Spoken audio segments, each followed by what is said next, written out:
People hear the term soul contract all the time. What does that actually mean?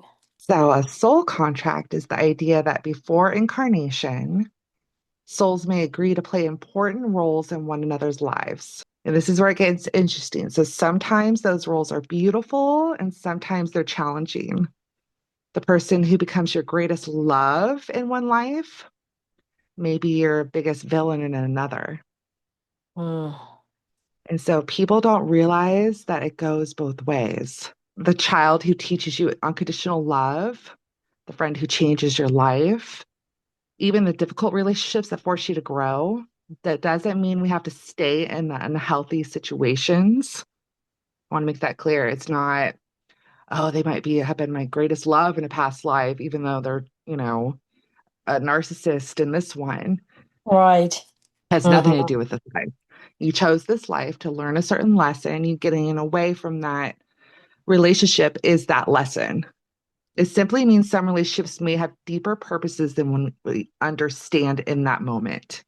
So it's an agreement. It's an agreement between two souls, most likely that belong in a soul family.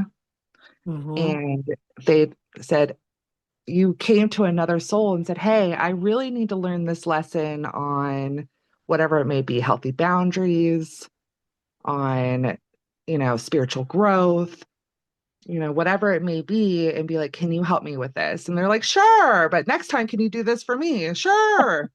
Yeah.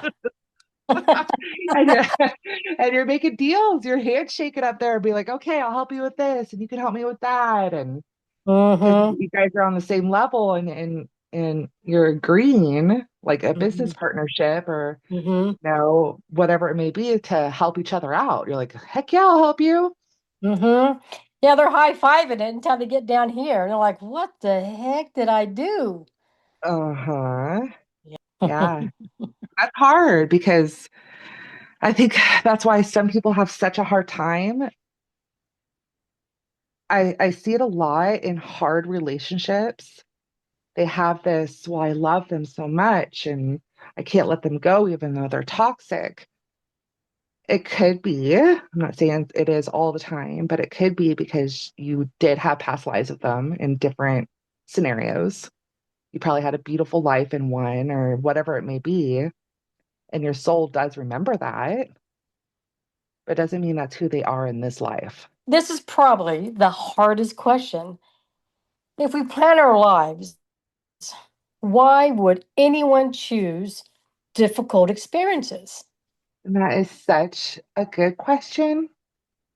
I don't believe souls here come here wanting suffering. They don't want to come with specifics of just, oh, I want to suffer and I want to be miserable.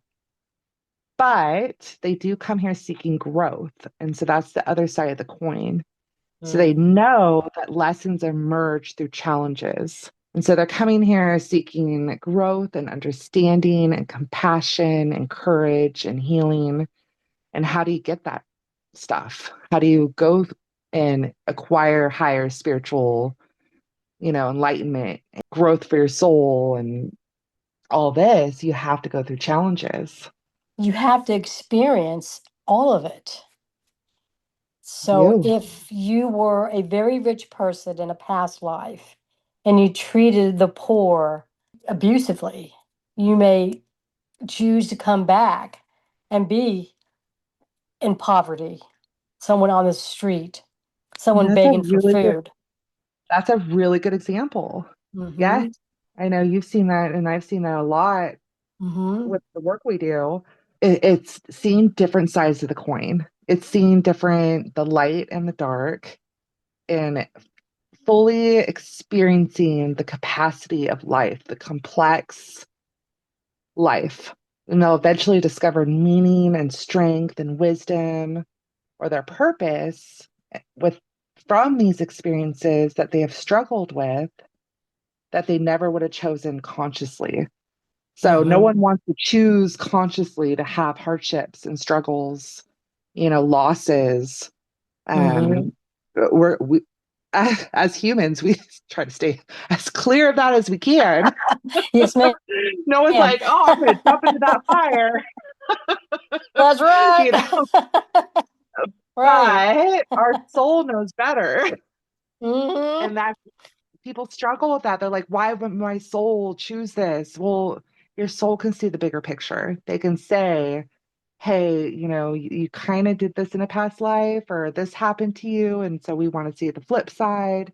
Hmm. That's why we do the blueprint before we come down, is because your soul can see everything that you need to grow and you can't. And you would stay away and everyone would be living, cushy, no Right. hardship, beautiful lives if they could. Of course they would.